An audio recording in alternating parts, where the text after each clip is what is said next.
सम्मान तथा स्वागत की कड़ी का प्रारंभ करें।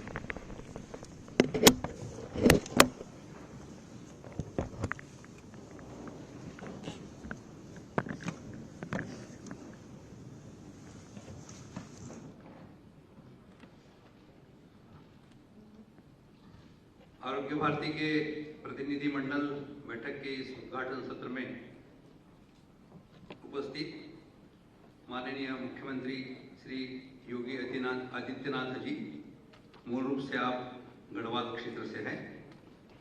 1990 में स्नातक शिक्षा के समय से अखिल भारतीय विद्यार्थी परिषद से जुड़े हैं। तदुपरांत महंत आदित्यनाथ जी से दीक्षा लेकर संपूर्ण संन्यास ग्रहण किया।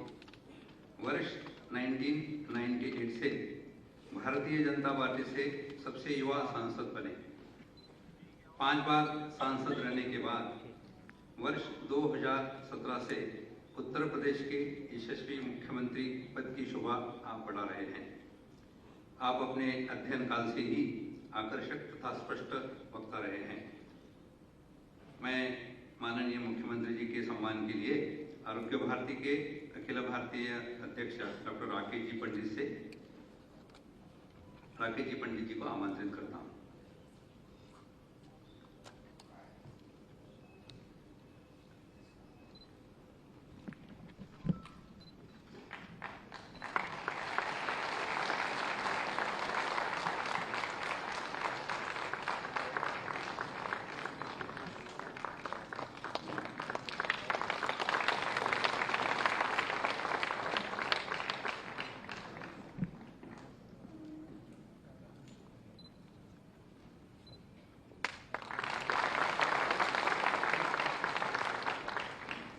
मंच पर श्रीमान डॉक्टर मनमोहन जी वैद्य उपस्थित है।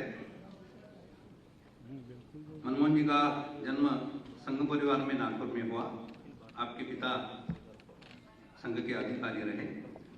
प्रारंभिक शिक्षा उपरांत आपने पीएचडी की उपाधि प्राप्त की। संघ के विभिन्न दायित्व जैसे गुजरात प्रांत के प्रांत प्रचारक, बाद में अखिल भारतीय प्रचार प्रमुख तथा विश्व विभाग के कार्य को भी आपने देखा। वर्तमान में आप राष्ट्रीय स्वयंसेवक संघ के सह कार्यवाह का दायित्व निर्वहन कर रहे हैं। आपका केंद्र भोपाल है। सम्मान के लिए मैं डॉक्टर प्रवीण जी भावसार जी को आमंत्रित करता हूँ।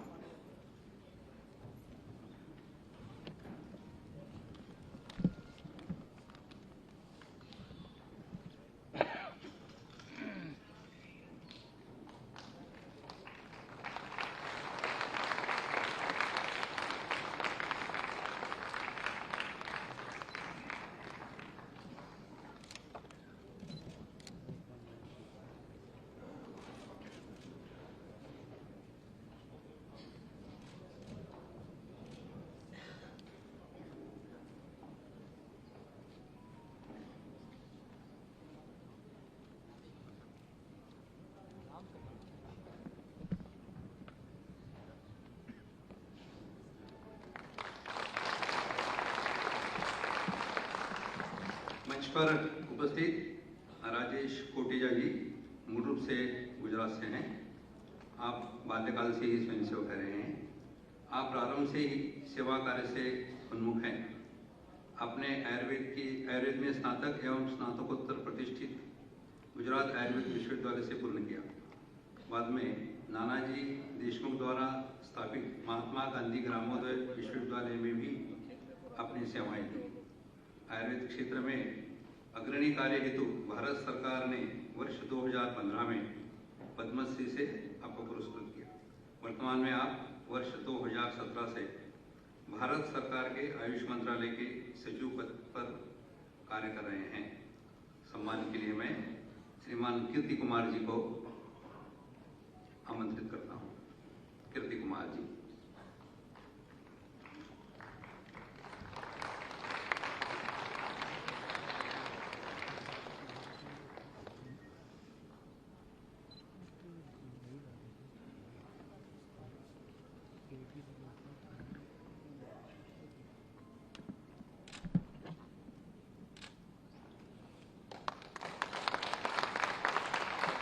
प्रकाश जी मिश्रा जी हैं तो थोड़ा सामने आकर कर लेंगे।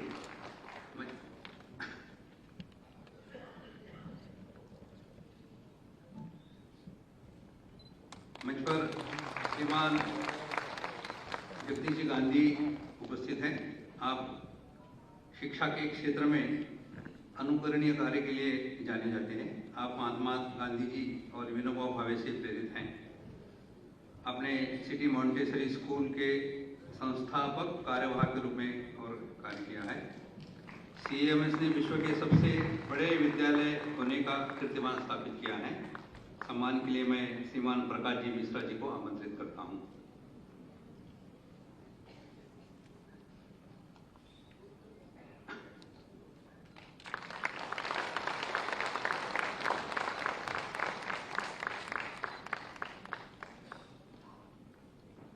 मैं विशेष उल्लेख करूंगा, अपने बीच उत्तर प्रदेश शासन के आयुष मंत्री दयाशंकर जी मिश्रा उपस्थित है। आप सामने बैठे हैं। मंच पर आरोग्य भारती के अखिल भारतीय अध्यक्ष डॉक्टर राकेश जी पंडित उपस्थित हैं। आप शिमला से हैं, आयुर्वेदाचार्य है और आरोग्य भारती के राष्ट्रीय अध्यक्ष के रूप में पूरे देश में प्रवास होता है। हमारे राष्ट्रीय संरक्षक डॉक्टर श्रीमान प्रवीण जी भावसा, आप मूलतः गुजरात अहमदाबाद के हैं। पूर्व में राष्ट्रीय अध्यक्ष रहे, वर्तमान में राष्ट्रीय संरक्षक ऐसा दायित्व है। डॉक्टर BN सिंह जी आरोग्य भारती के कार्याध्यक्ष के रूप में आप दायित्व निभा रहे हैं। लखनऊ के हैं, होम्योपैथी के अच्छे जानकार हैं। धन्यवाद।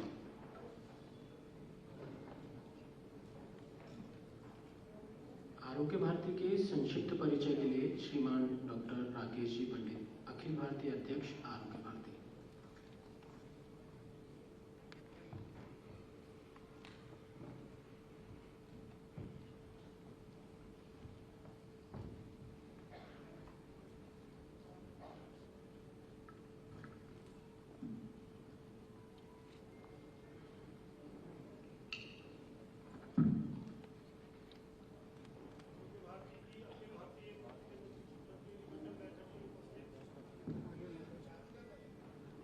आरोग्य भारती की अखिल भारतीय प्रतिनिधि मंडल बैठक में आज मुख्य अतिथि के रूप में पधारे उत्तर प्रदेश के माननीय मुख्यमंत्री श्रीमान योगी आदित्यनाथ जी, राष्ट्रीय स्वयंसेवक संघ के सर सहकार्यवाह श्रीमान मनमोहन वैद्य जी, आरोग्य भारती के राष्ट्रीय संरक्षक डॉक्टर प्रवीण भाई भावसा जी, हमारे बीच दिल्ली से पधारे भारत सरकार में आयुष मंत्रालय के सचिव डॉक्टर राजेश कोटेचा जी, इस संस्थान के संस्थापक श्रीमान डॉक्टर जगदीश गांधी जी तथा मेरे सहयोगी डॉक्टर BN सिंह जी तथा सभागार में उपस्थित सभी बंधुओं, भाइयों और बहनों। जैसे आरोग्य भारती के नाम से हम परिचित हैं, आरोग्य का मतलब स्वास्थ्य, भारती का मतलब भारतवर्ष। आरोग्य भारती पूरे देश को, पूरे भारतवर्ष को स्वस्थ करने के लक्ष्य के लिए काम कर रही है। आरोग्य भारती स्वास्थ्य में भी मुख्यतः जो प्रिवेंटिव हेल्थ है, जिसमें कि रोगों से हम कैसे बच सकते हैं, अपनी स्वस्थ जीवन शैली, ऋतु अनुसार भोजन और दिनचर्या, स्वस्थ दिनचर्या का पालन करके हम कैसे रोगों से बच सकते हैं, इसके ऊपर मुख्य जो हमारा स्ट्रेस रहता है, उसको लेकर आरोग्य भारती काम कर रही है। आजकल हम देखते हैं हेल्थ और वेलनेस की बड़ी चर्चा है। हेल्थ और इलनेस दो अलग अलग चीजें हैं। तो हेल्थ का मतलब स्वास्थ्य, वेलनेस, और इलनेस का मतलब बीमारी या रोग। तो आरोग्य भारती हेल्थ के ऊपर काम करती है, यानी वेलनेस के ऊपर काम करती है सारे देश में। आरोग्य भारती अपने जन जागरण के कार्यक्रम के माध्यम से, अवेयरनेस के माध्यम से मेरा स्वास्थ्य मेरी जिम्मेवारी, my health is my responsibility, इस विचार को जन जन तक पहुंचाने के लिए आरोग्य भारती पूरे देश भर में कार्यरत है। वैज्ञानिक पृष्ठभूमि पर विकसित हुई भारतीय संस्कृति में हम देखें तो स्वास्थ्य को पहले पायदान के ऊपर रखा गया है। हमारे यहाँ कहा जाता है धर्मार्थ काम मोक्षाणाम आरोग्यम मूलम उत्तमम, यानी कि आरोग्य ही सब चीजों का मुख्य कारण है। सुख संपदा व स्वास्थ्य से का आपस में अटूट संबंध है। स्वस्थ व्यक्ति के द्वारा ही राष्ट्र समृद्ध बनता है, सशक्त बनता है और गौरवशाली बन सकता है। इसी चिंतन को लेकर 2 अक्टूबर 2002 को केरल के कोच्चि में धन्वंतरी जयंती के पावन दिवस के ऊपर आरोग्य भारती की स्थापना की गई। स्वस्थ व्यक्ति, स्वस्थ परिवार, स्वस्थ गांव तथा स्वस्थ राष्ट्र, इस लक्ष्यों को लेकर आरोग्य भारती पूरे देश भर में 24 प्रकार के भिन्न भिन्न कार्यक्रमों आयामों के माध्यम से कार्यरत है। इनमें मुख्यतः स्वस्थ जीवन शैली, विद्यालय स्वास्थ्य प्रबोधन, आरोग्य मित्र प्रशिक्षण, वनौषधि प्रचार प्रसार, फर्स्ट एड या तथा इस प्रकार के अन्य महिला स्वास्थ्य, बाल स्वास्थ्य, इन सब ऐसे 24 प्रकार के कार्यक्रमों के माध्यम से देश भर में जो 830 जिले हैं उनमें 751 जिलों में आरोग्य भारती का कार्य है, जो लगभग कुल जिलों का 86% बनता है। और 1/3 जिलों तक तो खंड स्तर पर या तहसील स्तर पर भी आरोग्य भारती का कार्य करता है। आरोग्य भारती सभी चिकित्सा पद्धतियों को समभाव से देखते हुए, साथ लेकर चलते हुए एक हेल्थ केयर सिस्टम इस देश में हो, इसकी पक्षधर है। आरोग्य भारती समाज के सभी वर्गों के लिए कार्य करती है, सभी वर्गों के लिए कार्यक्रम है।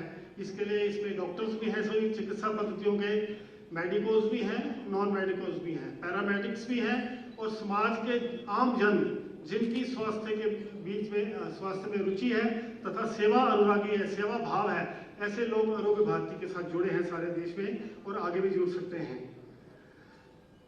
आरोग्य भारती आरोग्य के क्षेत्र में सेवा का काम करते हैं। हम जागरण का काम करते हैं, जैसे अवेयरनेस के माध्यम से, जन जागरण के माध्यम से लोगों से कैसे बचना है, अपने स्वास्थ्य को कैसे ठीक रखना है, इसके लिए काम करते हैं। आरोग्य भारती समय समय पर साहित्य प्रकाशन भी करती है आरोग्य के बारे में। इसमें देश की लगभग सभी भाषाओं में आरोग्य भारती का साहित्य उपलब्ध है, जो कि निःशुल्क लोगों को वितरित किया जाता है। आरोग्य भारती साहित्य निर्माण भी करती है। कई विशेष प्रकार की बीमारियों के लिए ट्रेनिंग मॉड्यूल तैयार करना, साहित्य तैयार करना, जिसमें जैसे कोरोना काल में आरोग्य भारती ने कोरोना से बचने के लिए, खासकर तीसरी लहर के लिए विशेष साहित्य तैयार किया, ट्रेनिंग मॉड्यूल तैयार किए। इसी तरह विश्व पोषण के ऊपर ये कार्य चल रहा है। फिर अनुसंधानात्मक एकेडमिक गतिविधियां भी आरोग्य भारती के माध्यम से चलती हैं।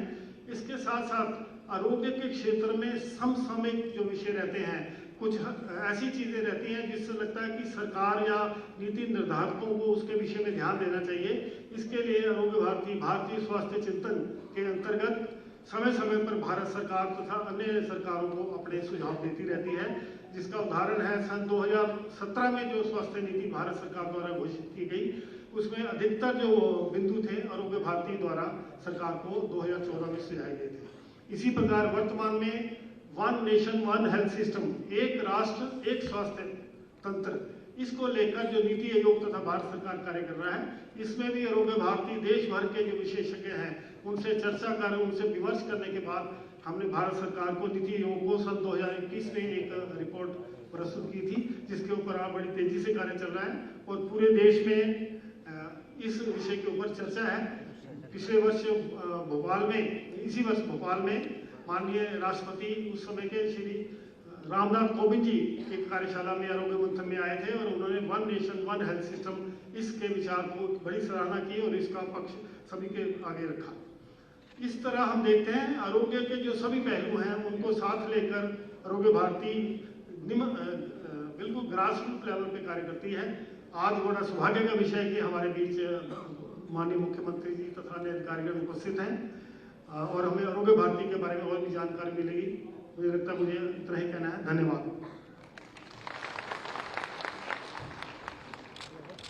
अब हम विशिष्ट अतिथि उद्बोधन के लिए राष्ट्रीय स्वयंसेवक संघ के सह सरकार्यवाह माननीय डॉक्टर मनमोहन वैद्य जी से निवेदन करते हैं।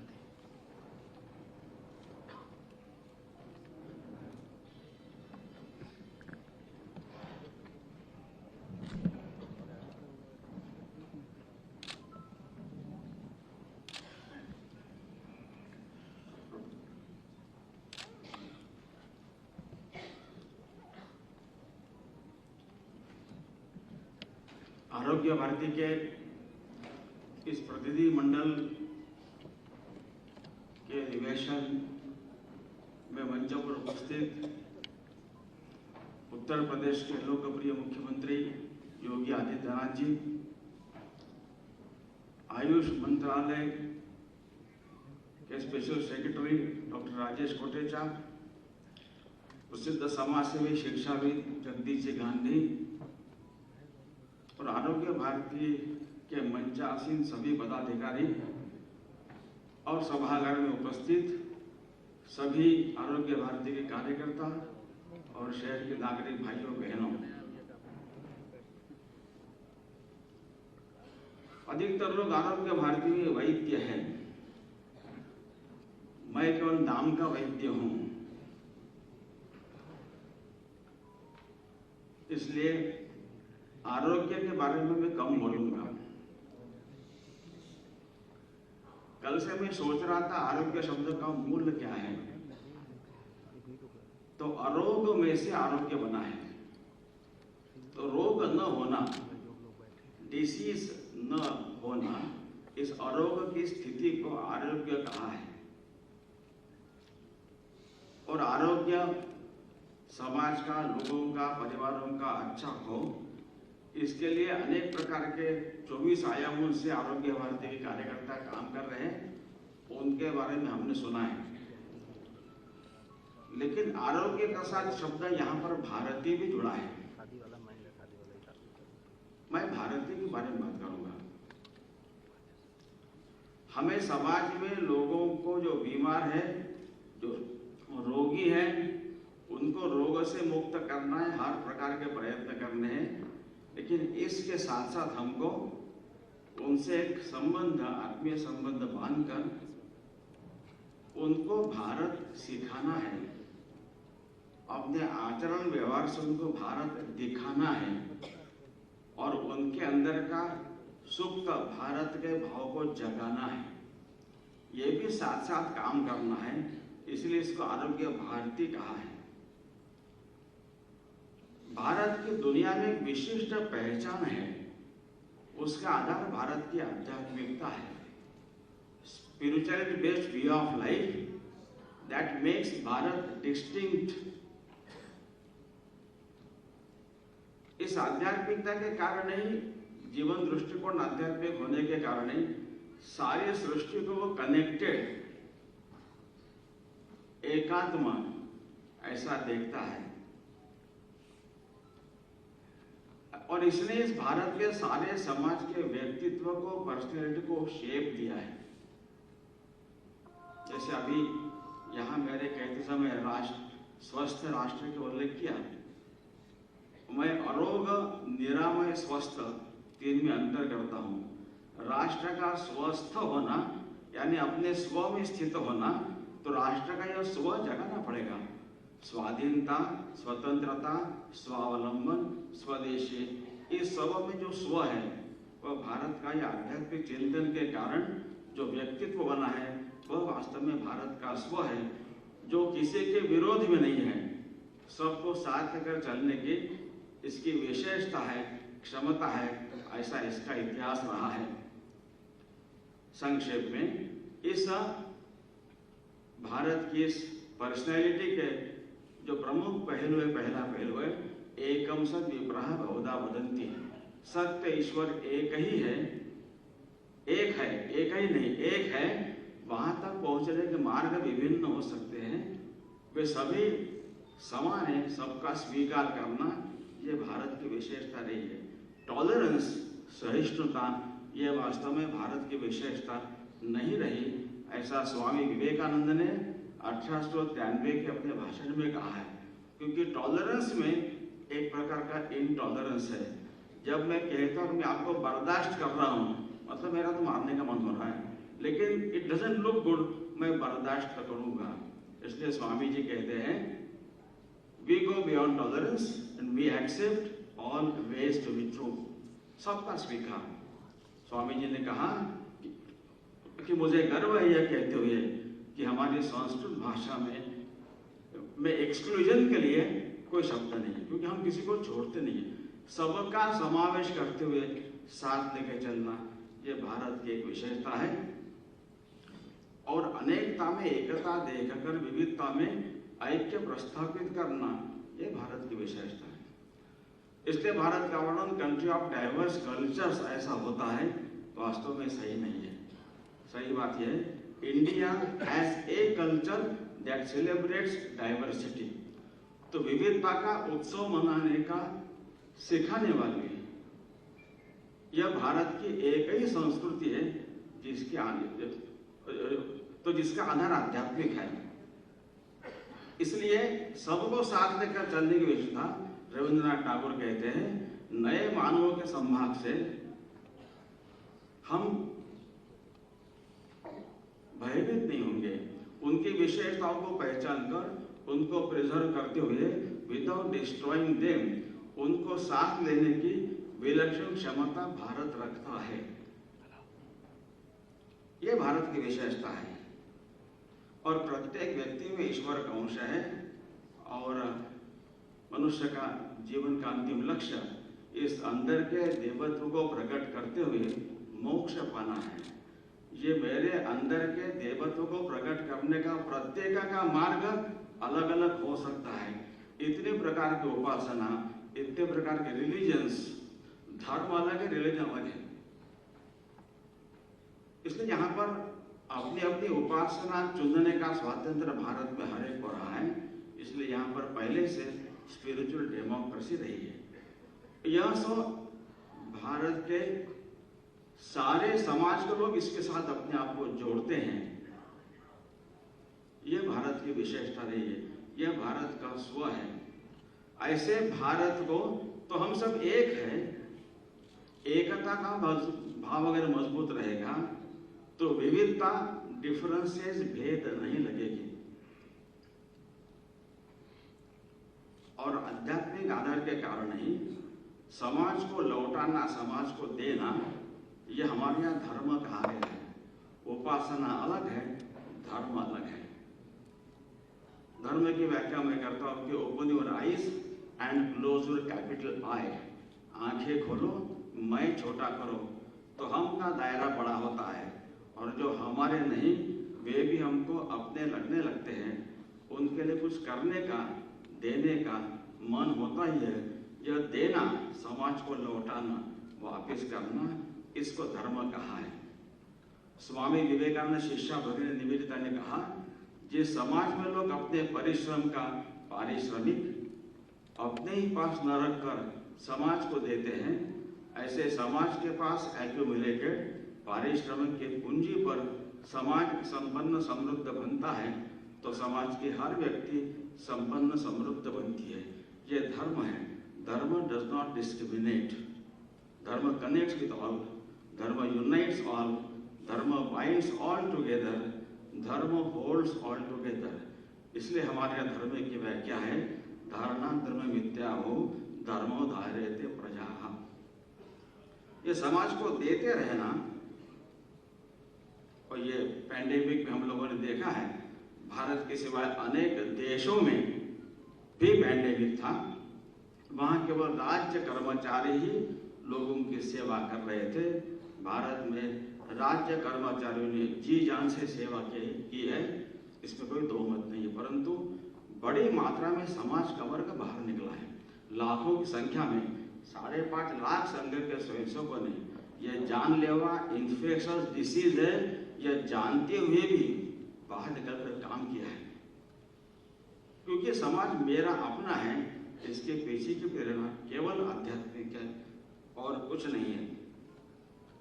इसलिए ये जो भारत की पहचान, इस भारत की पहचान को अगर हम सबके बीच में जगाते हैं, तो भारत में जो विभाजनवादी वृत्तियां काम कर रही है, डिफरेंसेस खड़े करते हुए समाज को आपस में भिड़ाने लड़ाने का जो काम कर रहे हैं, वे सफल नहीं होंगे। क्योंकि हम एकता का आधार हमको मजबूत करना है। और इसलिए हम उनका आरोग्य की चिंता करते करते साथ साथ जितने लोगों से हमारा संपर्क होगा, और रोग की स्थिति में जो रोगी होता है वो वैद्य को भगवान ही मानता है। तो जो कहेगा, जो प्रिय चीज न खाने के लिए कहेगा वो छोड़ सकता है, जो अप्रिय चीज लेने के लिए कहेगा वो लेना शुरू कर सकता है। इसलिए इस स्थिति में अगर हम, जो मैंने आरंभ में कहा कि रोग को ठीक करने के साथ साथ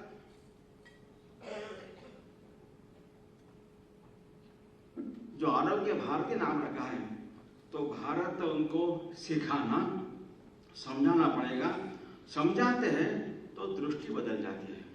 जब मैं इम्फाल में गया था, वहाँ के विद्यापीठ में मेरा भाषण था छात्रों के बीच में, मेरे पहले के वक्ता ने भारत का वर्णन India is a country of diverse cultures ऐसे किया था। मैंने भी यह बात पहली बार नहीं सुनी थी, लेकिन पहली बार मुझे खटकी है। जब मेरा क्रम आया तो मैंने कहा, इन्होंने कहा वो सही नहीं है, India is a country of diverse cultures, ये बात सही नहीं है। एक्चुअली क्या है, तो India has a culture that celebrates diversity.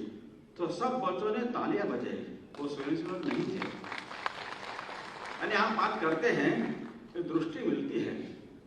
तो हमको आरोग्य को ठीक करते करते इस भारत को हमको भी ठीक से जानना पड़ेगा, भारत को सिखाना पड़ेगा, हमारे आचरण व्यवहार से उन्हें भारत दिखाना पड़ेगा।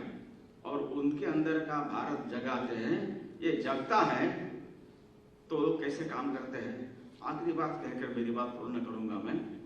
1988 में गुजरात में सौराष्ट्र कच्छ में बहुत बड़ा भीषण अकाल हुआ था।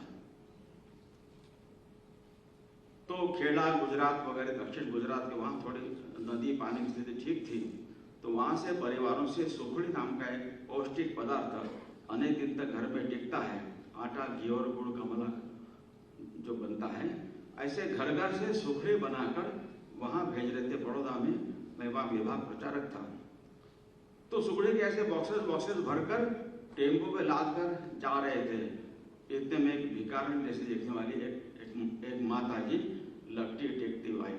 वहां जो कार्यकर्ता खड़े थे, उन्होंने पूछा, माँ जी क्या है? उसने कहा सुखड़ी।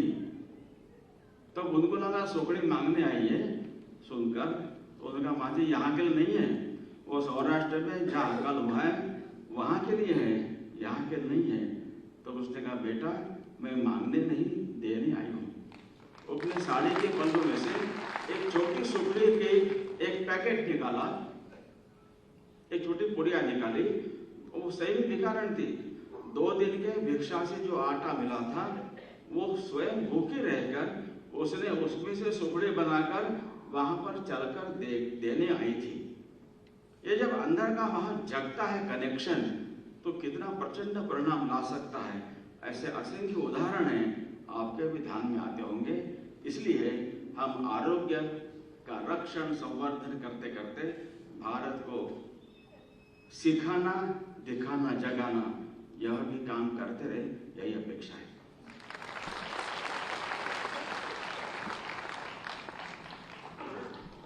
श्रीमान डॉक्टर मनसुख लक्ष्मी भाई मंडाविया जी का जन्म गुजरात में हुआ। आपका प्रारंभिक अध्ययन गुजरात भावनगर से हुआ।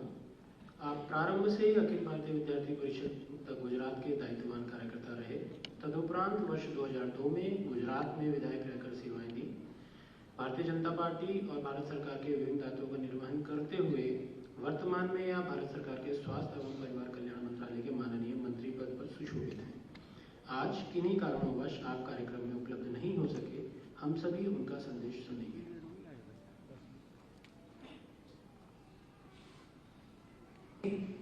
अखिल भारतीय प्रतिनिधि मंडल की बैठक को संबोधित करना मेरे लिए प्रसन्नता की बात है।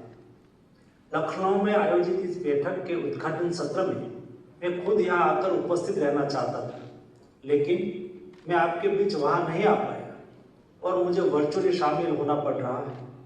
संघ के हर कार्यकर्ता के साथ देश के नागरिक भी आरोग्य भारती की गतिविधियों से परिचित हैं। आरोग्य भारती के कार्य की शुरुआत 2002 में हुई थी।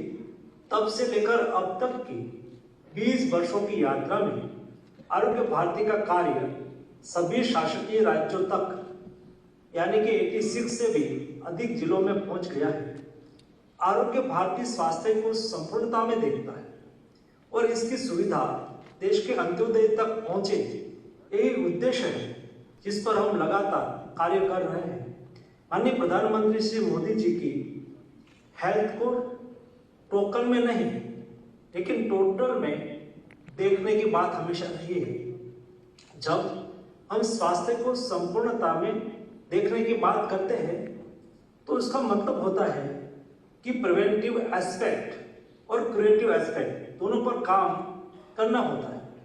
पहली बार किसी प्रधानमंत्री ने हेल्थ को विकास के साथ जोड़ा। प्रधानमंत्री जी ने हेल्दी इंडिया वेल्दी इंडिया की सोच देश के सामने रखी। इंडिया के प्रोग्रेस में हेल्थ रिलेटेड एक्शन प्लान में प्रधानमंत्री जी ने कई महत्वपूर्ण कदम उठाए। इन कार्यों के मूल में यह भावना है कि एक तरफ तो देश का आर्थिक विकास हो, वही दूसरी तरफ स्वास्थ्य पर होने वाले खर्च से कोई गरीब न हो, इलाज पर जेब से होने वाले खर्च यानी आउट ऑफ पॉकेट एक्सपेंडिचर कम हो।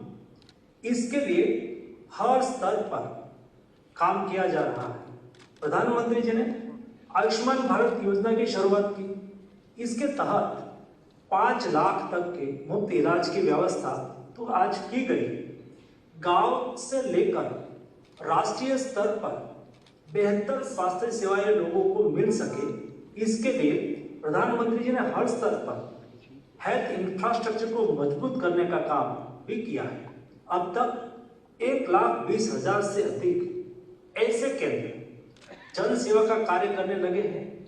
इन केंद्रों के जरिए अपने घर के आसपास ही लोग का बेहतर इलाज आज हो पा रहा है। आयुष्मान भारत के तहत 1,50,000 से अधिक हेल्थ एंड वेलनेस सेंटर का नेटवर्क दिसंबर 2020 तक विकसित किया जाएगा।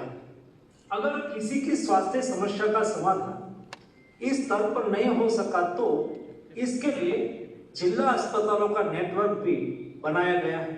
प्रधानमंत्री जी ने हर जिले में एक मेडिकल खोलने की भी योजना बनाई है।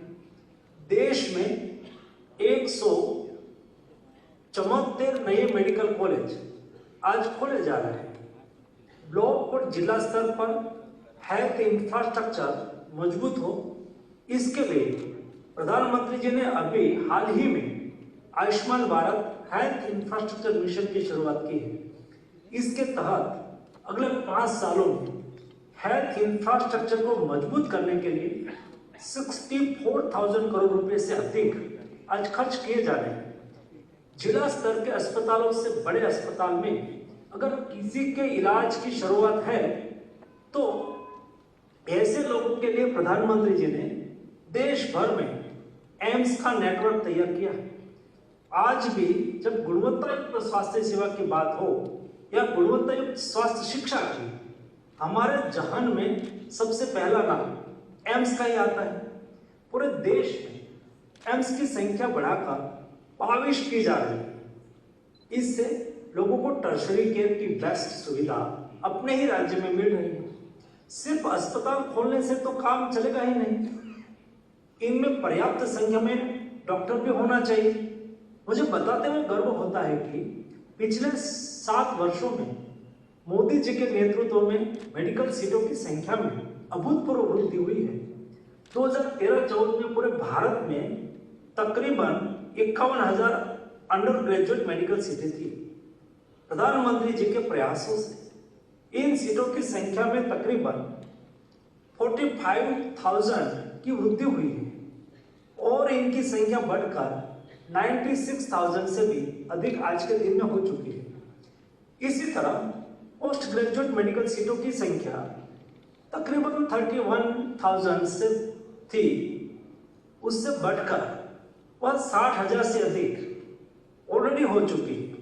यानी सिर्फ 7 सालों में देश में पोस्ट ग्रेजुएट मेडिकल सीटों की संख्या में तकरीबन 29,000 यानी कि 29,000 की वृद्धि हुई है।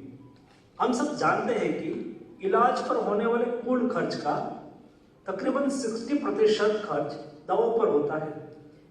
इसके लिए राष्ट्रीय स्वास्थ्य मिशन के तहत सरकारी अस्पतालों में मुफ्त दवाइयां उपलब्ध कराई जा रही है। साथ ही 8,750 से अधिक प्रधानमंत्री जन औषधि केंद्र के जरिए सस्ती और गुणवत्तापूर्ण जेनेरिक दवाएं बाजार से काफी कम कीमत पर आज उपलब्ध कराई जा रही है। जन औषधि परियोजना के तहत अब तक भारत के जरूरतमंद लोगों ने 15,000 करोड़ रुपए की बचत करते हुए उत्तम स्वास्थ्य सुविधा का लाभ उठाया है। हेल्थ सेक्टर में जब हम टोटल अप्रोच की बात करते हैं तो इसमें एलोपैथी से आयुर्वेद को जोड़ने की भी बात शामिल है। आज भारत सरकार बेहतर स्वास्थ्य सेवाएं उपलब्ध कराने के लिए एलोपैथी और आयुष के बीच इंटीग्रेशन करने का काम भी बहुत तेजी से हो रहा है। आज वैश्विक स्तर पर फार्मा, मेडिकल डिवाइस, वैक्सीन के क्षेत्र में हमारे देश की बोलबाला है। जब आपातकाल होता है पूरी दुनिया हमारी तरफ देखती है। प्रधानमंत्री जी के कुशल नेतृत्व में कोरोना के समय अपने देश को बचाते हुए हमने 150 से ज्यादा देशों को वैक्सीन और दवाइयां पहुंचाई और मानवता के प्रहरी बन के अपना कर्तव्य निभाया। आज मेडिकल वैल्यू ट्रैवल का भारत एक ग्लोबल हब बन रहा है। पूरी दुनिया हाई टेक्निक्स के साथ सस्ते इलाज के लिए हमारे देश का रुख करती है। यही कारण है कि हम विश्व के लिए स्वास्थ्य मामले में डेस्टिनेशन ऑफ चॉइस बनने के सामने आए हैं। ये संपूर्ण देश के लिए गर्व की बात है। आयुष्मान भारत अमरेला योजना की बात हो या प्रधानमंत्री जन औषधि परियोजना, उज्ज्वला योजना की बात हो या स्वच्छ भारत मिशन की या नल जल योजना की, भारत सरकार द्वारा शुरू की गई सभी स्वास्थ्य संबंधी योजनाओं ने देश के आम जन के जीवन में खुशहाली का संचार किया है।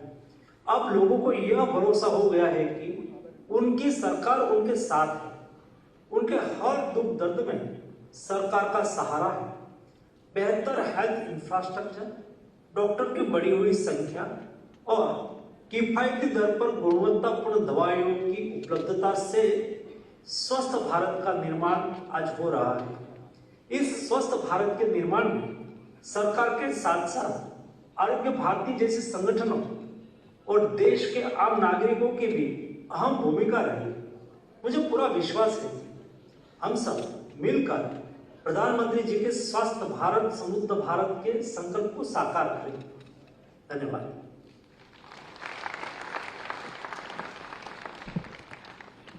कार्यक्रम की अगली कड़ी में हम मंचस्थ सभी महानुभावों से निवेदन करते हैं कि प्रतिनिधि मंडल बैठक 2022 की स्मारिका आरोग्य भारती के साहित्य आरोग्य संपदा तथा आगामी वर्ष के कैलेंडर का विमोचन कर अनुग्रहित करें। स्मारिका के लिए डॉक्टर लक्ष्मी सिंह और डॉक्टर शिखा सिंह।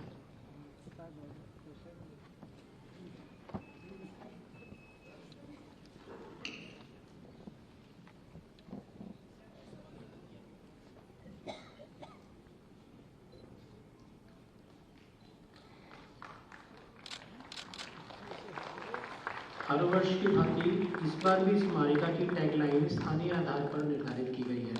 इस बार मुस्कुराइए आप लखनऊ में हैं और Lucknow the city of Lakshman ऐसे 2 टैगलाइन समाहित हैं। आरोग्य संपदा के लिए डॉक्टर मधुसूदन जी और श्रीमान किशोर सोनी जी।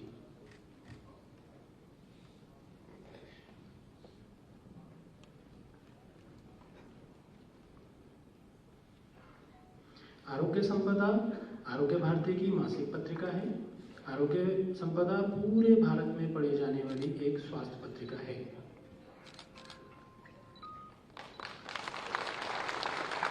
कैलेंडर के लिए डॉक्टर जूही गुप्ता और मिहिर जी।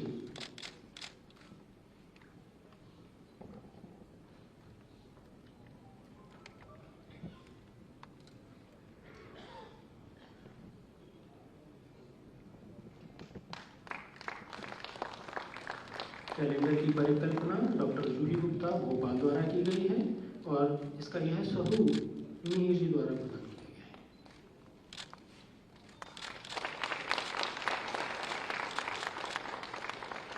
यह पूरी सामग्री हम सभी प्रतिनिधियों को प्राप्त होगी। अब हम उत्तर प्रदेश के आदरणीय मुख्यमंत्री श्रीमान योगी आदित्यनाथ जी से उनके मुख्य अतिथि उद्बोधन के लिए निवेदन करते हैं।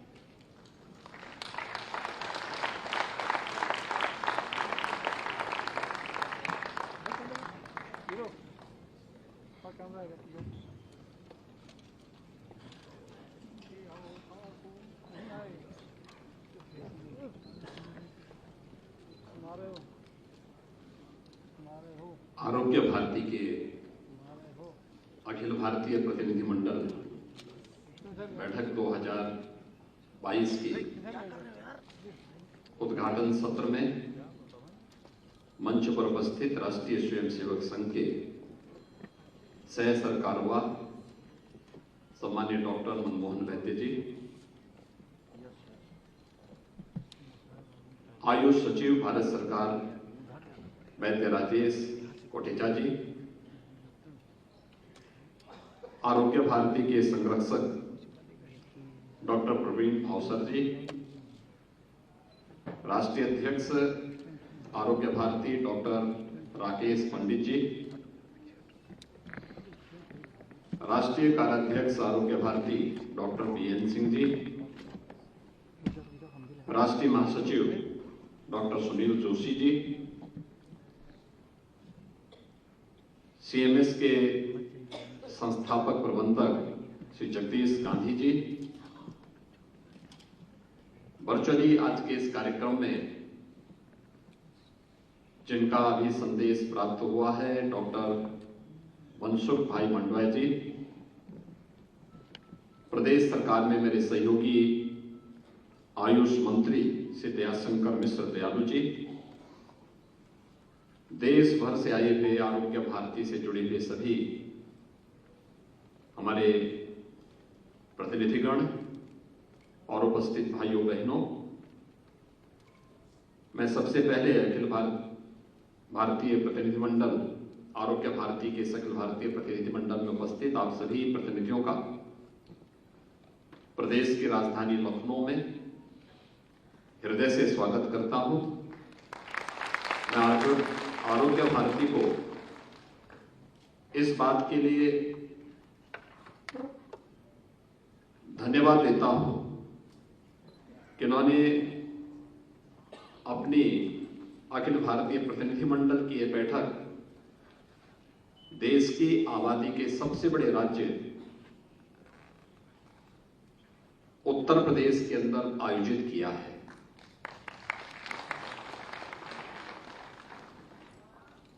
हम सब जानते हैं उत्तर प्रदेश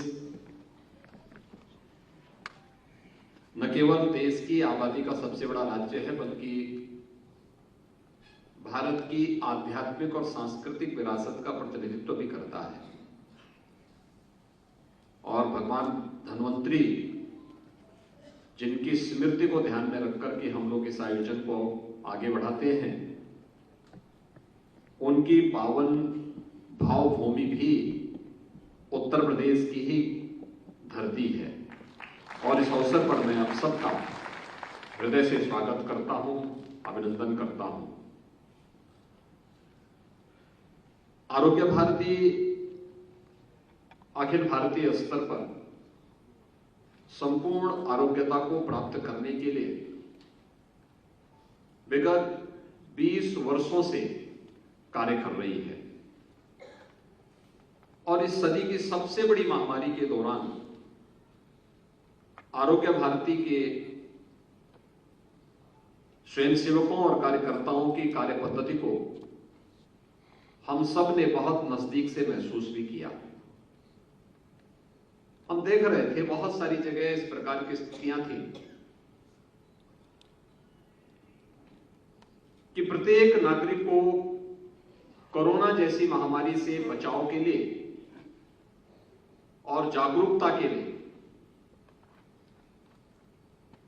जो विभिन्न प्रकार के कार्यक्रम चल रहे थे, उन कार्यक्रमों के साथ न केवल शासकीय स्तर पर बल्कि आम जनमानस की सहभागिता के माध्यम से जन जागरूकता के जिस कार्यक्रम को हाथ में लेके लिया गया था, इसे आगे बढ़ाने की जब बात सामने आई थी, तो आरोग्य भारती उन कुछ चुनिंदे संगठनों में से एक था जिसने सरकार के साथ कदम से कदम मिलाकर के बिना किसी भेदभाव के समाज के प्रत्येक तबके को उत्तम आरोग्यता प्रदान करने के लिए कोरोना कालखंड में एक कार्य भी उस अभियान के साथ जुड़ करके एक सराहनीय प्रयास किया था। जैसे कोरोना कालखंड के दौरान में देख रहा था, लॉकडाउन प्रारंभ होते ही अगर विभिन्न स्वयंसेवी संगठनों की मैं बात करता हूं, अकेले राष्ट्रीय स्वयंसेवक संघ और उससे जुड़े हुए स्वयंसेवक थे जो आम जनमानस की सेवा के लिए अपने आप को पूरी समर्पित भाव के साथ लगे हुए थे। और आरोग्यता के क्षेत्र में आरोग्य भारती से जुड़े हुए स्वयंसेवक, वैद्य और चिकित्सक इस अभियान के साथ जुड़ते हुए दिखाई दे रहे थे। उसने उस समय बहुत सारी चीजों को सामने रखा था। और जब हम भारत की बात करते हैं तो स्वाभाविक रूप से हमारे मन में बात आती है कि कोरोना में भारत का परिणाम दुनिया के किसी भी अन्य देश की तुलना में बेहतर कैसे रहा। ये सबके सामने है कि आदरणीय प्रधानमंत्री मोदी जी के नेतृत्व में समय से लिए गए निर्णय और समय पर की गई व्यवस्था के साथ साथ पूरे देश के अंदर उनका संवाद और उनका संबोधन और मार्गदर्शन कोरोना के इस प्रबंधन में एक बड़ी भूमिका का निर्वहन तो कर ही रहा था, लेकिन साथ साथ सरकारी मशीनरी के साथ साथ विभिन्न स्वयंसेवी संस्थाओं ने भी इस पूरे अभियान के साथ जुड़ करके जो कार्य किया। दूसरा, भारत की जो हमारी जीवन पद्धति है, इस जीवन पद्धति ने भी प्रत्येक नागरिक को बचाने के लिए बहुत बड़ी भूमिका का निर्वहन किया। कोई भारतीय परिवार ऐसा नहीं होगा जो अपने दैनिक भोजन में हल्दी का सेवन न करता हो। हल्दी की ताकत को और उसके सामर्थ्य को दुनिया ने कोरोना कालखंड में समझा होगा, लेकिन हजारों वर्षों से अपने नियमित दिनचर्या का हिस्सा हमारी रसोई का अगर कुछ बना है तो हल्दी जरूर बना है, या हम अपने दैनिक कार्यों में जिसका उपयोग करते रहे हैं। आयुष की ताकत को, जो आयुष की ताकत को दुनिया ने कोरोना कालखंड में भले ही समझाओ, लेकिन याद करिए 2014 में प्रधानमंत्री बनने के तत्काल बाद आदरणीय मोदी जी ने आयुष से जुड़े हुए इन सभी विभागों को एक साथ जोड़ करके देश को एक नए मंत्रालय के रूप में एक नई दिशा देने का काम भी किया। ये सभी चीजें बताती हैं कि ताकत हमारे पास पहले भी थी, लेकिन हमने कभी उसको उस रूप में महत्व देने का प्रयास नहीं किया। योग की परंपरा के साथ हर व्यक्ति जुड़ता था, उसका दोनों पक्ष थे। कुछ लोग अपने आध्यात्मिक उन्नयन के साथ योग की परंपरा के साथ जुड़ते थे, कुछ लोग उससे पीछे भागते थे, अनेक प्रकार की बातें थी उसमें थी। लेकिन जब 21 जून की तिथि विश्व योग दिवस के रूप में प्रधानमंत्री मोदी जी के प्रयास से जब उसे मान्यता प्राप्त हुई, तो आज भारत ही नहीं, दुनिया के लगभग 250 देश भारत की ऋषि परंपरा के इस प्रसाद के साथ प्राप्त करने के लिए किस प्रकार से लालायित दिखाई देते हैं। 21 जून की तिथि को दुनिया के कोने कोने में, भारत के अंदर तो हर पार्क में और हर सार्वजनिक स्थान पर योग के साथ जुड़ते हुए, और जो एक कार्यक्रम बनता है पूरे पखवाड़े का, इसके साथ तो हम जुड़ते ही हैं, लेकिन दुनिया के अंदर भी योग के प्रति आम जन के मन में जो भाव है वह भारत की इस समृद्ध आरोग्यता के प्रति इस भाव को प्रदर्शित करता है। आखिर इसका भाव आया कहां से? क्योंकि भारतीय मनीषा तो एक ही बात करता रहा है कि शरीर माध्यम खलु धर्म साधनम, यानी एक स्वस्थ शरीर ही धर्म के सभी साधनों को पूरा कर सकता है। और धर्म के सभी साधन यानी एक स्वस्थ शरीर में ही निहित होते हैं। इसका मतलब उत्तम आरोग्यता को प्राप्त करना ये प्रत्येक भारतीय का पहले से ही दिनचर्या का हिस्सा रहा है, और इसलिए उसके समय पे जगने की आदत रही हो, समय पे सोने की आदत रही हो, समय पे अपने भोजन की दिनचर्या के साथ जुड़ने का रहा हो, या रसोई का हिस्सा रहा हो, या अपने जीवन के प्रत्येक संस्कार से जुड़े हुए उन सभी कार्यक्रमों को हर भारतीय परिवार और हर भारतीय नागरिक उसके साथ अपने आप को जोड़ता रहा है। भारतीय मनीषी उसी बात को लेकर के सदैव हमें एक नई प्रेरणा और नया प्रकाश देते रहे हैं। और इसीलिए कोरोना कालखंड में जब रिजल्ट की बात सामने आई, यद्यपि ये अपने आप में एक बड़ी वैसी स्थिति भी लगती है कभी कभी कि महामारी के दौरान हम लोग कैसे तुलना कर सकते हैं, लेकिन जब वैश्विक मंच पर यह बात सामने आती है तो हम लोगों को बोलने में कोई संकोच नहीं होता। हो सकता है कि हमारा हेल्थ इंफ्रास्ट्रक्चर दुनिया के अंदर यूरोप और अमेरिका जैसे देशों की तुलना में कमजोर रहा हो, लेकिन कोरोना कालखंड में बेहतरीन प्रबंधन के दृष्टि से भारत का जो परिणाम था वह इन सभी देशों से बहुत अच्छा रहा, और रिजल्ट भी हमारे पक्ष में बहुत अच्छा था। आप देखेंगे यूएस की जो कुल आबादी है वह भारत की आबादी की 1/4 है, लेकिन जब परिणाम की बात आती है तो रिजल्ट में कोरोना से भारत से 1.5 गुना मौतें अकेले यूएस में हो गई। यूरोप के परिणाम भी बहुत अच्छे नहीं थे। ये चीजें दिखाती हैं कि दुनिया जीवन में स्वानुशासन भी उतना ही महत्व रखता है जितना हेल्थ इंफ्रास्ट्रक्चर की अपनी वैल्यू होती है। और आज जिस दिशा में भारत के अंदर ये संभावनाएं बढ़ी है, हेल्थ टूरिज्म की जिन संभावनाओं को आज भारत आगे बढ़ा रहा है, इसने उन संभावनाओं में एक नई गति दी है, जो एक नए तरीके से कार्य करना प्रारंभ हुआ है।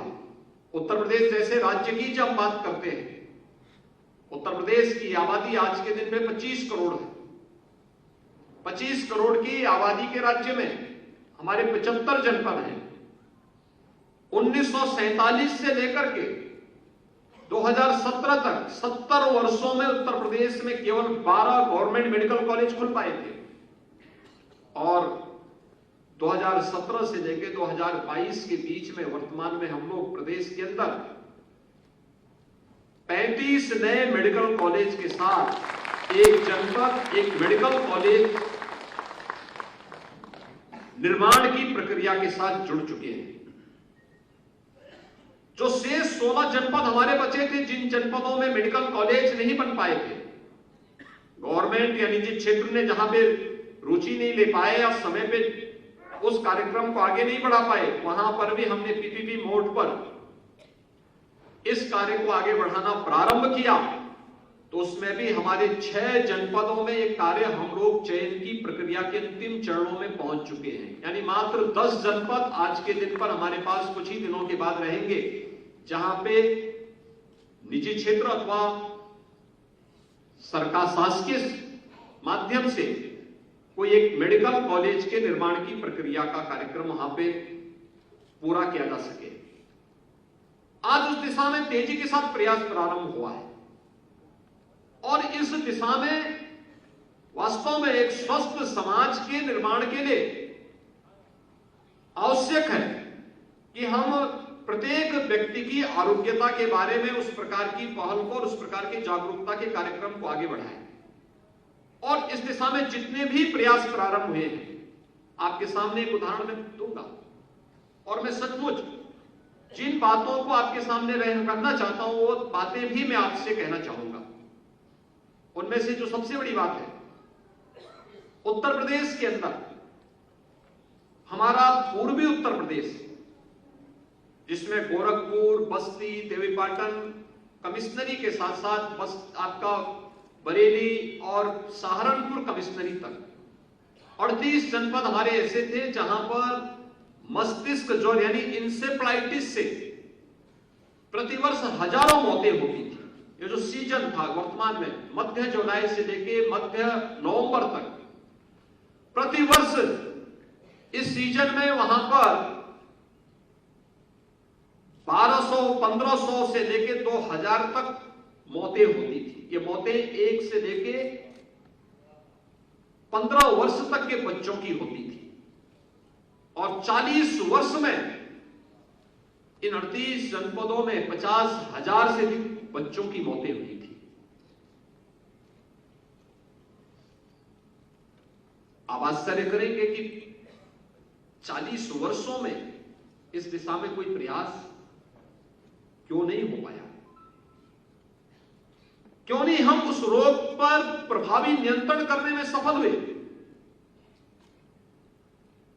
एक भी संस्थान के पास इसके बारे में सोचने की, उस पर शोध करने की, इसका क्या कारण है, इस दिशा में एक नए अभियान को आगे बढ़ाने के लिए इतनी फुर्सत क्यों नहीं रही? मैं जब 1998 में पहली बार सांसद बना, मुझे बताया गया कि गोरखपुर के मेडिकल कॉलेज में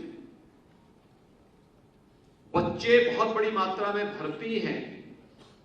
तो मैंने कहा ये क्या है? तो मुझे बताया गया कि एक बीमारी है, बच्चों की बीमारी है। भोजपुरी भाषा में लोगों ने कहा, उसका नाम दिया था नो की बीमारी। तो मैं देखने के लिए गया था। मैंने पूछा आखिर इसके कारण क्या है? तो क्यों लक्षण के आधार पर उपचार चल रहे थे। मैंने कहा इसका जांच कहां होता है? कहा साहब हम सैंपल भेजते हैं एनआईवी पुणे और जब तक परिणाम आता है तब तक या तो बच्चा मर चुका होता है या फिर शारीरिक और मानसिक रूप से दिव्यांग हो चुका होता है। हम लोगों ने अभियान प्रारंभ किया उसके खिलाफ। मैंने शासन से भी बात की, सड़कों पे भी आंदोलन शुरू किया और 19 वर्ष तक मैं आंदोलन करता रहा। संसद के हर सत्र में इस मुद्दे को उठाता रहा। सरकार के स्तर पर थोड़ा बहुत प्रयास हुआ भी, इतना रहा कि देखिए कितने हम अभी भी पीछे थे। इंसेफ्लाइटिस का वैक्सीन जापान में 1905 में बन गया था, लेकिन 5-6 वर्षों के आंदोलन के बाद इतना था कि वह वैक्सीन 2006 में भारत आया। 100 साल लगे जापान से भारत में वैक्सीन आने में, लेकिन मौत के आंकड़े तब भी नियंत्रित नहीं हो पा रहे थे। एक वायरस नियंत्रित किया गया, वायरस ने अपना नेचर बदला। पहले वह जापानी इंसेफ्लाइटिस था, बाद में वह एक्यूट इंसेफ्लाइटिस हो गया। और 2017 में जब प्रदेश में फिर सरकार बनी मेरे सामने चैलेंज था, क्योंकि अब तक तो मैं संसद में बात उठा करके और सड़कों पे आंदोलन करके इस जिम्मेदारी से मुक्त हो जाता था कि देखिए साहब, सरकार के स्तर पर कुछ नहीं हो रहा है। लेकिन अब तो मेरे ऊपर ही जिम्मेदारी थी। मैंने अलग अलग क्षेत्र से लोगों से पूछा, मैंने कहा देखो, मैं इस निष्कर्ष पे पहुंचा हूं आंदोलनों के माध्यम से और बार बार इसको विभिन्न स्तरों पर रखने और इस फील्ड से जुड़े हुए विशेषज्ञों के साथ बातचीत करके कि केवल उपचार इसका समाधान नहीं हो सकता। हमें बचाव के लिए व्यापक जन जागरूकता को भी माध्यम बनाना पड़ेगा। और सौभाग्य से तब तक स्वस्थ भारत मिशन लागू हो चुका था। हर घर शौचालय निर्माण की कार्रवाई आगे बढ़ चुकी थी और मैंने वे सभी आंकड़े निकाले कि भाई आखिर कहां कहां पर ये बीमारी से ज्यादा बच्चे प्रभावित होते हैं। उन गांवों की सूची निकाली, प्रदेश में अंतर विभागीय समन्वय कराया और स्वास्थ्य विभाग को नोडल विभाग बनाया। स्वास्थ्य विभाग के साथ साथ मेडिकल एजुकेशन को, आयुष को, नगर विकास को, ग्राम्य विकास और पंचायती राज को, बेसिक माध्यमिक शिक्षा को, दिव्यांगजन कल्याण विभाग को, समाज कल्याण विभाग को, महिला और बाल विकास विभाग को, इन सबको मैंने जोड़ा और फिर मैंने सामूहिक रूप से इस अभियान को आगे बढ़ाया। जब मैं इस कार्यक्रम का शुरुआत करने के लिए कुशीनगर जनपद, जो सर्वाधिक प्रभावित जनपद था, जब उस जनपद में गया तो अपने शुरुआत की थी वहां पर उन बस्तियों में स्वच्छता के लिए एक तो सफाई अभियान की, दूसरा वहां पे उन परिवारों को मुसहर बस्तियों में साबुन वितरण करने की और उनको बताया गया कि हाथ कैसे साफ करने हैं। कोरोना कालखंड में आपने देखा होगा, पहला जो अभ्यास कराया गया वह कैसे हम लोग वायरस से बचाव के लिए हाथ की सफाई रखें, कैसे सफाई करनी है, क्या होना। लेकिन ये हमने 2017 में जब वहां शुरू किया तो मीडिया मेरे खिलाफ 3 दिन तक मेरे खिलाफ मीडिया ट्रायल चला था कि देखिए गरीबों का अपमान हो रहा है। यानी हम गए थे बचाने के लिए, लेकिन 3 दिन तक मेरे खिलाफ अभियान चलता रहा कि देखिए साहब, साबुन वितरण करके उन गरीबों का अपमान किया जा रहा है। लेकिन भाइयों बहनों, मुझे बताते हुए प्रसन्नता है कि जिस इंसेफ्लाइटिस से उत्तर प्रदेश में प्रतिवर्ष हमने एक तो अंतर विभागीय समन्वय के माध्यम से फोकस्ड कार्रवाई की, सभी विभागों से कहा, और मैं स्वयं हर 15 दिन में इनकी रिपोर्ट लेता था। आप बताइए आपका क्या कार्य है, आपने क्या किया है, मुझे रिजल्ट दीजिए। हर एक विभाग की समीक्षा सभी सामूहिक रूप से करने लगे और नोडल विभाग मैंने स्वास्थ्य विभाग को बना करके इसको निरंतर इसके साथ मैंने आगे कार्य प्रारंभ किया और शुद्ध पेयजल की आपूर्ति वहां पर करवाई। आप आश्चर्य करेंगे कि 5 वर्ष के अंदर हम लोग आज इस स्थिति में पहुंच चुके हैं कि 40 वर्षों में 50,000 से अधिक बच्चों की जिन क्षेत्रों में मौत हुई थी, आज वहां पर यह बीमारी पूरी तरह समाप्ति की ओर है। पूरी तरह मैं इस बीमारी से बिहार के अंदर होने वाली मौतों के आंकड़ों को लेकर के बिहार सरकार से मिलने के लिए भी गया था। मैं उस समय सांसद था, वहां की सरकार मानने को ही तैयार नहीं थी कि बीमारी से मौत हो रही है। मैंने कहा भी नहीं है, सच है। और मैंने तो उनके पास मैंने उनको बताया, मैंने कहा देखिए आप क्या इन गांवों से, इन जनपदों से बीमारी लोग आ रहे हैं, गोरखपुर के मेडिकल कॉलेज में ही भर्ती होते हैं, आखिर कहां खामी है? हमारा चिकित्सक, हमारा वैद्य आखिर इसमें क्यों नहीं आगे बढ़ पाया? जिस बीमारी को सरकार थोड़ी सी पहल करके 40 वर्षों की इस बीमारी को हम लोग 4 से 5 वर्षों में, मैं भी गोरखपुर गया था और इसकी मैं समीक्षा कर रहा था। मुझे बताया गया कि इस बार मात्र 40 मरीज आए थे जिस दिन मैं इसकी समीक्षा कर रहा था, और 40 में से 7 जापानी इंसेफ्लाइटिस के थे, 33 एक्यूट इंसेफ्लाइटिस के थे और मौत 0 है। नहीं तो अब तक गोरखपुर में 200 से 250 मौतें होती थी इस दौरान। कारण क्या है? हमने कभी डाटा कलेक्शन की आदत नहीं डाली, डाटा एकत्र नहीं करते। दूसरा, बीमारी का कारण क्या है और उसका समाधान की दिशा में हम कैसे आगे बढ़ सकते हैं, इस पर भी हम लोग कार्य करने के आदी नहीं। हमने रिसर्च एंड डेवलपमेंट को जब अपनी परंपरागत पद्धतियों में भुला दिया, तुकबंदी करने लग गए, केवल सुनी सुनाई बातों पर हम लोग बात करने लग गए, या वो हो सकता हो प्रभावी भी रहा हो, लेकिन हमारे पास कोई डाटा नहीं था, कोई रिसर्च पेपर नहीं था, कोई इस प्रकार के प्रमाणिक तथ्य हम किसी भी मंच पर प्रस्तुत करने में जब विफल रहे तो हमारी बात पर किसी ने विश्वास नहीं किया, और परिणाम क्या था? हमें मान्यता किसी भी स्तर पर नहीं मिल पाई। हल्दी को, नीम को कोई दूसरा देश जब अपने नाम पे पेटेंट करवाता है तब हमारी आंखें खुलती हैं।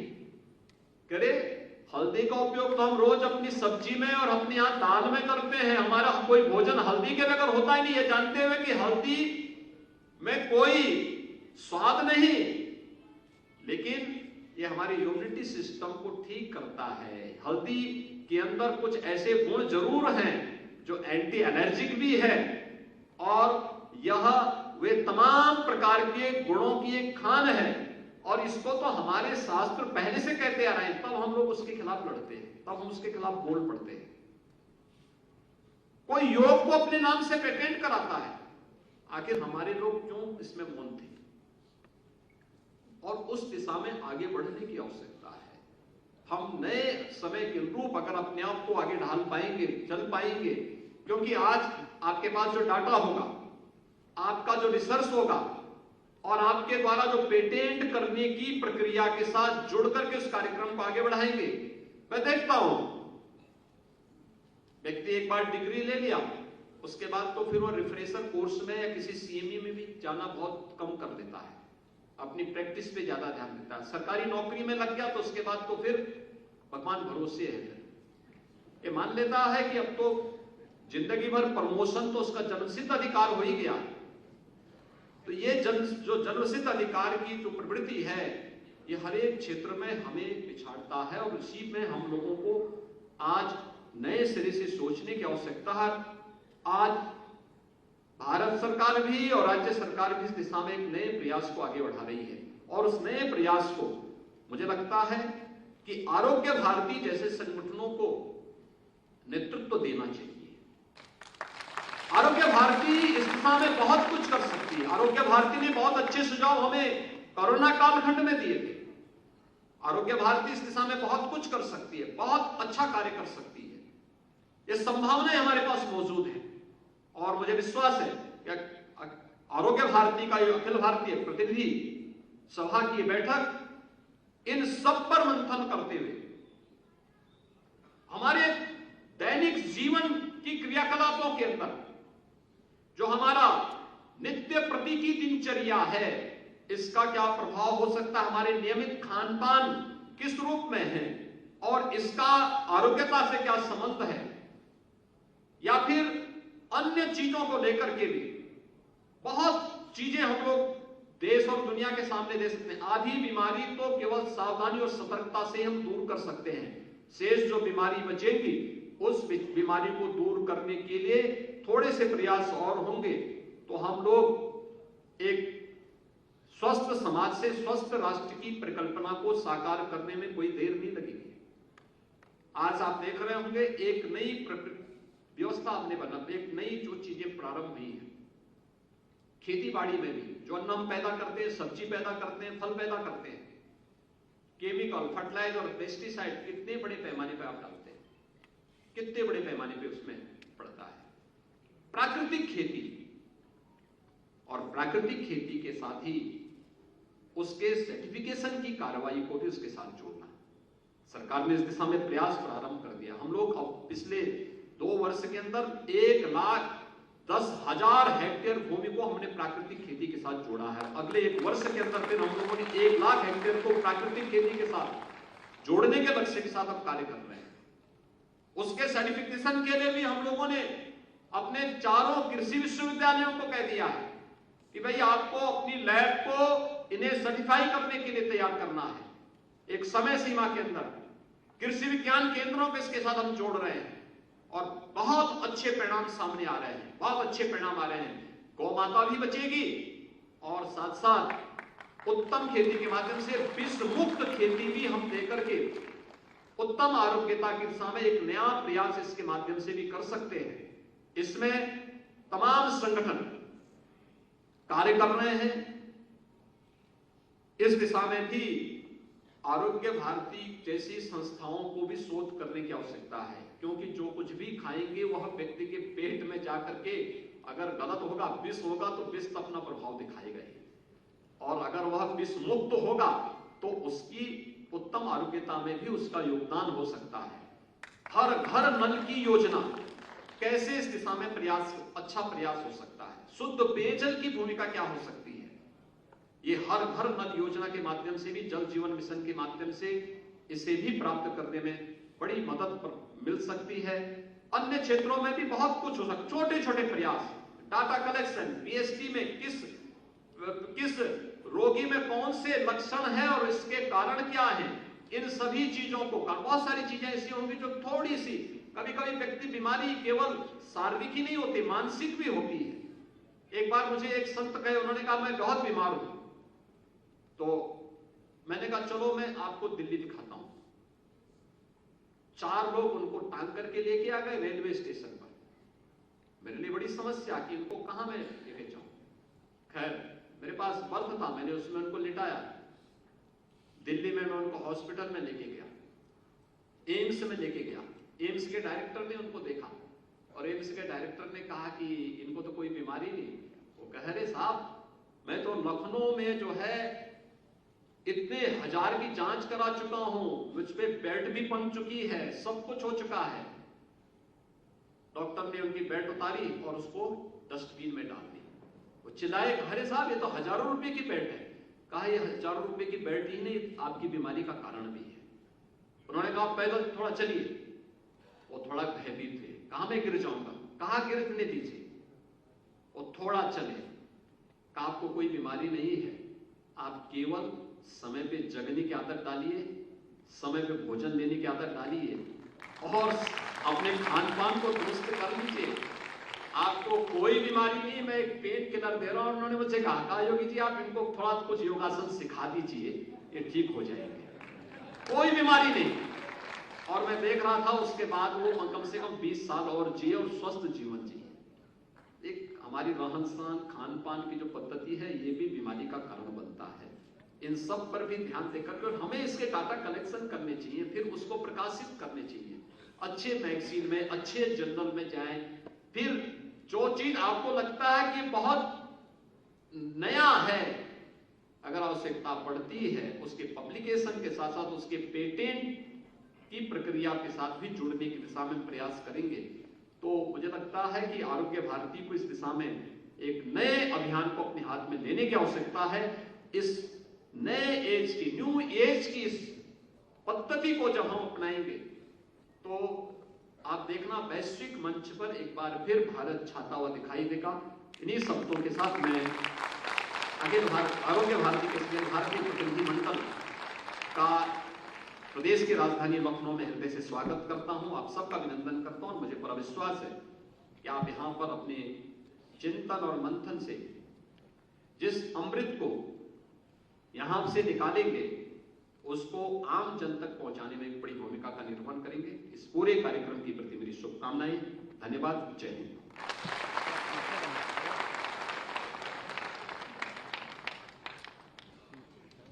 धन्यवाद।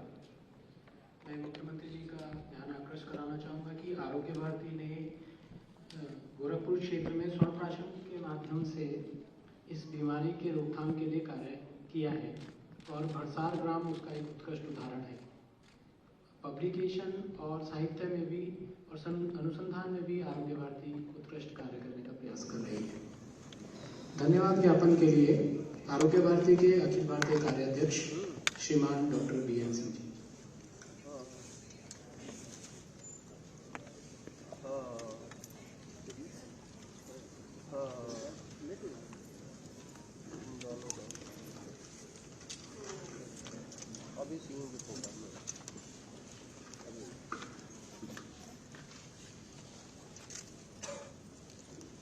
अति सम्मानित मंच, सम्मानित समाज,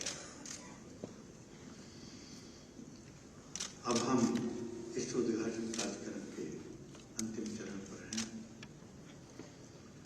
इस कार्यक्रम के मुख्य अतिथि उत्तर प्रदेश के यशस्वी और लोकप्रिय मंत्री श्री योगी आदित्यनाथ जी, जो अच्छे शासक के साथ साथ कुशल प्रशासक भी हैं तथा सामान्य जनता में भी अत्यंत लोकप्रिय हैं, जिनका देश के अनेक मुख्यमंत्री एवं मंत्रीगण अनुसरण करते हैं। उनके प्रति हार्दिक आभार ज्ञापित करता हूं कि आज आप व्यस्तम समय निकाल करके हमारे इस कार्यक्रम में उपस्थित हुए हैं और उनकी उपस्थिति और आशीर्वचन से हम सब देश भर के कार्यकर्ता अपने मनोबल को बढ़ा रहे हैं।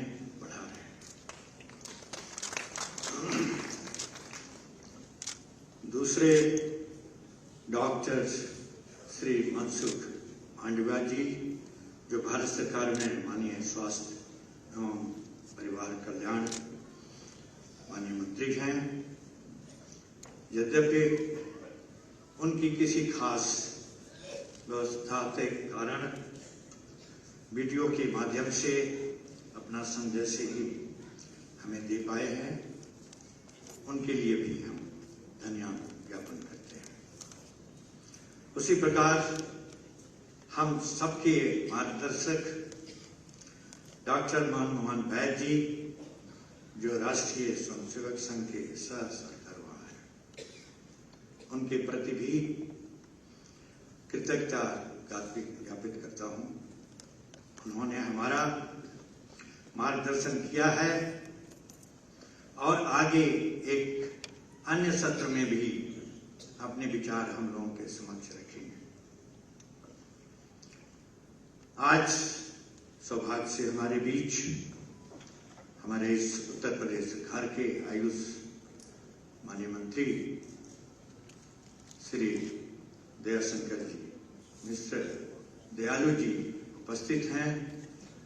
आप ये सोच सकते हैं कि इनके आगे टाइटल में दयालु लिखा हुआ है, दयालु हैं, इस वजह से आगे हमारे आयुष में भी इनके आने से बहुत से आगे बढ़ने के हमसे मिले हैं और बढ़ रहे हैं।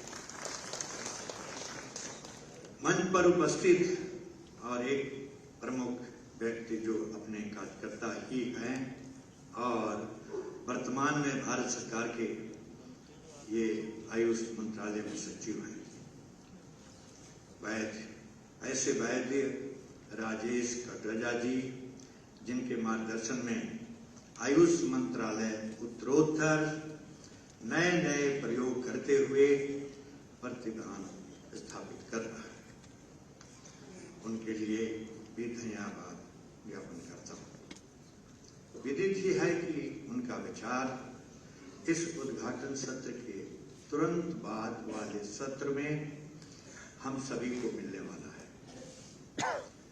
हमारे इस मंच पर एक और सामान्य व्यक्ति उपस्थित हैं, जिनके कृपा और आशीर्वाद के बिना हम इस कार्यक्रम को अच्छी तरह से नहीं निभा पाते सकते थे। ऐसे इस सिटी मॉन्टेसरी स्कूल, जो शिक्षा के क्षेत्र में लखनऊ में अग्रणी है और अंतर्राष्ट्रीय स्तर पर जिसकी ख्याति है, इसके प्रमुख श्री जगदीश गांधी जी का मैं आभार मानता हूँ और इनके प्रति कृतज्ञता ज्ञापित करता हूँ कि वह आज हमारे मंच की शोभा बढ़ा रहे हैं और हम सबको सब प्रकार की सुविधाएं उपलब्ध करा रहे हैं। हमारे निमंत्रण पर लखनऊ महानगर और प्रदेश के अन्य स्थानों से पधारे ऐसे गणमान्य नागरिक बंधु भगिनीगण उपस्थित हुए हैं, उनको भी मैं धन्यवाद ज्ञापित करता हूं कि उन्होंने इस कार्यक्रम में उपस्थित होकर जहां एक तरफ आरोग्य भारती और उसके विचार की जानकारी मिली है, वहीं दूसरी तरफ हमारे देश भर के आए हुए प्रतिनिधियों को भी लखनऊ महानगर की प्रतिभाओं का आभास हुआ है। इस कार्यक्रम में जन सामान्य तक पिछले कई दिनों से आरोग्य भारती की जानकारी और समाचार पहुंचाने वाले ऐसे सभी मीडिया के बंधु भगिनी जो इस कार्यक्रम को कवर कर रहे हैं, उनको भी मैं धन्यवाद देता हूं और आशा करता हूं कि वे भविष्य में भी आरोग्य भारती के प्रति इस प्रकार का सहयोग करते रहेंगे। इस अंत में मैं सभी को आभार करता हूं, धन्यवाद करता हूं। कार्यक्रम का उद्घाटन सत्र अभी समाप्त होगा। सभागार में उपस्थित सभी सुधीरों से निवेदन है कि वह पेय पदार्थ के लिए भोजनशाला भूतल पर प्रस्थान करें। अगला सत्र 20 मिनट के बाद इसी सभागार में प्रारंभ होगा। 12 बजे हम सभी लोग